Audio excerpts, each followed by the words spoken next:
Beetroot వల్ల side effects వస్తాయా? Beetroot వల్ల కిడ్నీలో రాళ్లు. బీట్రూటా బాబోయ్, డేంజర్. మార్కెట్లో లభ్యమయ్యే కూరగాయల్లో బీట్రూట్ ఒకటి. రక్తం రంగులో ఉన్న బీట్రూట్ ని ఎంత ఎక్కువ తింటే మన శరీరానికి అంత రక్తాన్ని ఇస్తుందన్న విషయం అందరికీ తెలిసిందే. చక్కని రంగే కాకుండా దీనిలో అనేక ఆరోగ్య ప్రయోజనాలున్నాయి. దీనిని అనేక రకాలుగా వాడడం వల్ల అనేక ప్రయోజనాలు కూడా ఉన్నాయి. బీట్రూట్ జ్యూస్ ని సేవిస్తే శక్తి పెరిగి క్రీడా సామర్థ్యం మెరుగుపడుతుందని క్రీడాకారులు నమ్మి ఈ జ్యూస్ ని ఎక్కువగా వాడుతారు. చక్కటి కంటి చూపు కోసం కూడా దీనిని వాడతారు. బీట్రూట్స్ లో విటమిన్లు, మెగ్నీషియం మరియు బయోఫ్లేవనాయిడ్లుంటాయి. చర్మ సౌందర్యం పెరగడానికి, శరీరంలో ట్రైగ్లిజరైడ్ల శాతం తగ్గించడానికి బీట్రూట్ ఉపయోగపడుతుంది. ట్రైగ్లిజరైడ్లు తగ్గడం వల్ల రక్తంలోని కొవ్వు కూడా తగ్గుతుంది. శరీరంలో సహజంగా హార్మోన్లు ఉత్పత్తి కావడానికి బీట్రూట్ సహకరిస్తుంది. ఒక్క మాటలో చెప్పాలంటే అనేక రకాల వ్యాధుల నివారణలో బీట్రూట్ ని వాడతారు. బీట్రూట్ అద్భుతంగా ఉన్నా మన ఆరోగ్యానికి మేలే చేయాలన్న నియమం లేదు. ఇన్ని సుగుణాలున్న ఈ బీట్రూట్ మెరిసేదంతా బంగారం కాదు అన్న నానుడిని నిజం చేస్తూ కొన్ని ప్రమాదాల్ని కూడా తెచ్చిపెడుతుందట. దీనిని తీసుకోవడం వల్ల ఆరోగ్యానికి ఎన్ని ప్రయోజనాలు ఉన్నాయో అన్ని సైడ్ ఎఫెక్ట్స్ కూడా ఉన్నాయి. అవేమిటో చూద్దాం. హెమోక్రోమాటోసిస్ లేదా విల్సన్ వ్యాధితో బాధపడేవారు బీట్రూట్ ని అతిగా తినకూడదు. దీనివల్ల శరీరంలో ఎక్కువ స్థాయిలో కాపర్ మరియు ఐరన్ నిల్వలు పేరుకుపోతాయట. హెమోక్రోమాటోసిస్ వ్యాధి అంటే శరీరంలో అధిక స్థాయిలో ఐరన్ నిల్వలు పేరుకుపోవటం. విల్సన్ వ్యాధి వల్ల శరీరం కాపర్ ని ఎక్కువగా కోల్పోనివ్వకుండా ఉండడం అని చెబుతారు. సో బీట్రూట్ లో ఐరన్ మరియు కాపర్ పుష్కలంగా ఉండటం వల్ల హెమోక్రోమాటోసిస్ మరియు విల్సన్ వ్యాధుల్ని ఇది మరింత పెంచుతుంది.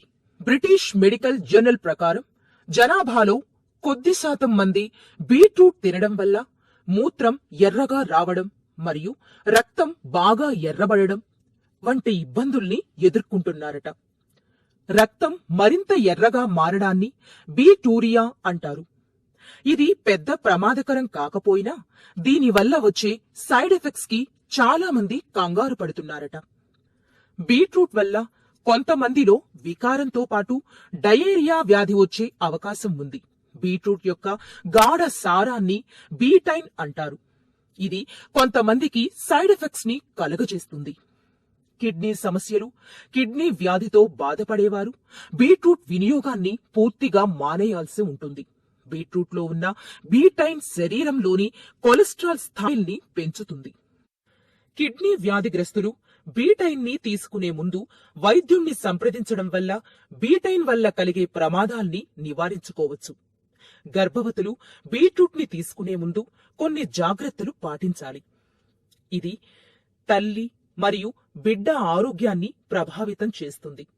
మయో క్లినిక్ ప్రకారం, అనగా జంతువుల మీద జరిపిన పరిశోధనల ప్రకారం, ఎదిగే పిండం మీద బీట్రూట్ లో ఉండే బీటైన్ ప్రతికూల ప్రభావాన్ని చూపిస్తుంది. అనవసర అనర్థాలు వద్దనుకునేవారు ప్రెగ్నెన్సీ సమయంలో బీట్రూట్ ని పరిమితంగా వాడండి.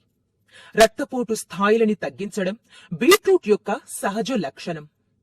అధిక రక్తపోటు ఉన్నవారికి ఇది మంచిదే, కాని ఇది అధిక రక్తపోటుని నియంత్రించే మందులతో కలిసి శరీరంలో రక్తపోటు స్థాయిల్ని ప్రమాదకర స్థాయికి తగ్గించే అవకాశం ఉంది. అధిక రక్తపోటుకి మందులు వాడేవారు బీట్రూట్ ని జాగ్రత్తగా తీసుకోవాలి.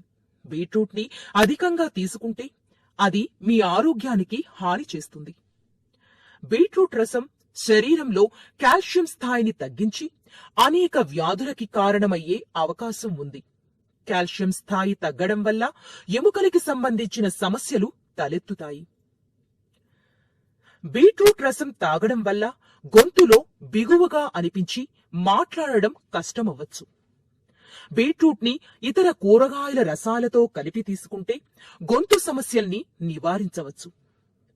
దీని రసం తాగితే కొంతమందిలో జ్వరం, వణుకు మరియు దద్దుర్లు వంటి దుష్ప్రభావాలు వస్తాయి. దీనివల్ల భయంగా అనిపించవచ్చు. విన్నారు కదా వ్యూయర్స్, బీట్రూట్ వల్ల ఎలాంటి నష్టాలున్నాయో, బీట్రూట్ ని అమితంగా ఇష్టపడేవారు జాగ్రత్త పడాల్సిందే. కానీ బీట్రూట్ వల్ల కలిగే లాభాల ముందు ఇవన్నీ సముద్రంలో నీటి చుక్కలాంటివి. అందువల్ల బీట్రూట్ ని మనసారా ఆస్వాదించండి. ఒకవేళ మీకు కనుక పైన చెప్పిన దుష్ప్రభావాల్లాంటివి ఏమైనా కనిపిస్తే మాత్రం కంగారు పడకుండా వైద్యుడిని సంప్రదిస్తే అంతా సర్దుకుంటుంది. Thank you for watching this video. Like and subscribe for more.